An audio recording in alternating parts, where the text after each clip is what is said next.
نوم بدلول ډیر اسانه خبره نه ده. په ځانګړې توګه د هغه چا لپاره چې په نړیواله کچه شهرت لري. ځکه نه یوازې دا چې ستاسې د کورنۍ غړي او ملګري ستاسې له نوم سره بلد وي، بلکې نور خلک هم ستاسې له نوم سره ډېر اشنا وي. خو داسې وختونه بیا هم راځي چې ځینې خلک خپل نومونه بدلوي. ځینې کسان د مذهب بدلولو له امله هم خپل نومونه بدلوي، او ځینې کسان بیا د ځینو نورو لاملونو له امله هم خپل نومونه بدلوي. د کرکټ د نړۍ هغه 15 لوبغاړي درپېژنو چې هغوی خپل نومونه بدل کړي.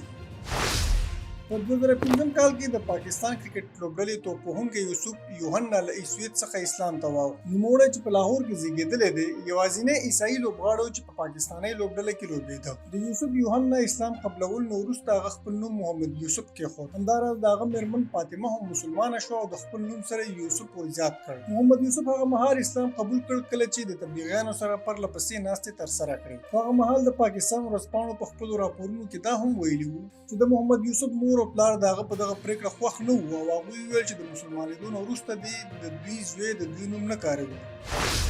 د افغانستان کرکټ ملي لوبډلې پخواني لوبډل مشر اظهر افغان په 2018 کال کې خپل نوم بدل کړ. نوموړی چې په کابل کې زیږېدلی دی، د اصغر ستانکزي په نوم پیژندل کېده. وروسته هغه بیا خپل وروستی نوم بدل کړ. نوموړي د خپل وروستي نوم د بدلولو په تړاو ویلي وو چې هغه غواړي له خپل نوم سره د افغان کلمه ذکر شي. هغه همداراز ویلي وو چې دا د افغانانو وجیبه ده چې هغوی خپل ملي هویت وساتي. نوموړي هغه مهال خپل نوم بدل کړ کله چې په 2018 کال کې نوې الکترونیکي تذکره ترلاسه کوله. همداراز له هغه وروسته بیا د افغانستان کرکټ بورډ هم په ټویټر باندې د نوموړي د نوم د بدلولو په تړاو یو پوسټ کړی و. د یادولو وړ دا هم ده چې اصغر افغان یو مهال د اصغر سلام خیل په نوم هم پیژندل کېده. هغه مهال نوموړي د خپل نوم سره د سلام خیل تخلص کاراوه چې د هغه د دواړه وروستي نومونه په کرکټ کې هم ذکر دي. اصغر افغان په 2009 کال کې نړیوال کرکټ پیل کړی و چې د افغانستان په لومړنۍ نړیواله لوبه کې هم لوبېدلی و، او په 2021 کال کې له نړیوال کرکټ څخه استعفا ورکړه.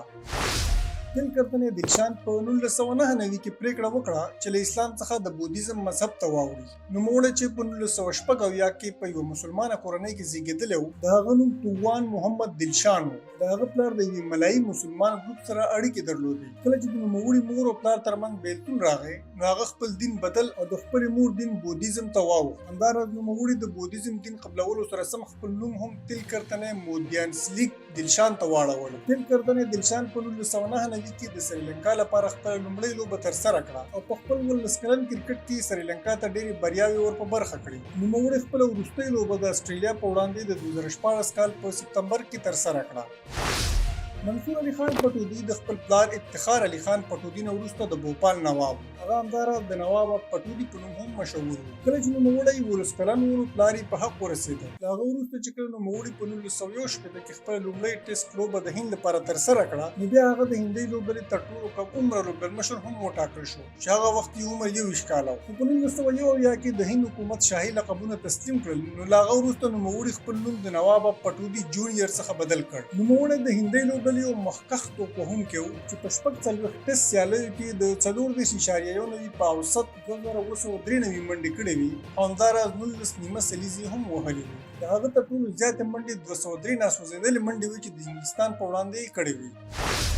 رابرټ جارج ډیلن ویلس چې د باب ویلس په نوم پیژندل کېږي، د انګلستان لوبډلې یو له زړورو او چټکو توپ اچوونکو څخه و. د هغه د نوم د بدلولو کیسه هم جالبه ده. هغه د 19شپېته لسیزه کې د امریکایي موسیقار باب ډیلن نه متاثره و. له دې امله هغه بیا په 1965 کې په خپلو اسنادو کې خپل نوم بدل کړ. کله چې نوموړي له کرکټ سره مخه وکړه، نو له هغه وروسته بیا د سکای سپورټ تلویزیون سره هم تر ډېره وخته پورې دنده ترسره کړه. که دا ویډیو ستاسې لپاره په زړه پورې وي، نو لایک یې کړئ او له ملګرو سره یې هم شریک کړئ. د کرکټ په اړه د تازه خبرونو او معلوماتو لپاره درسره زموږ د فیسبوک پاڼه لایک کړئ او چینل سبسکرایب کړئ، ترڅو د کرکټ تازه خبرونه او معلومات په وخت ترلاسه کړئ.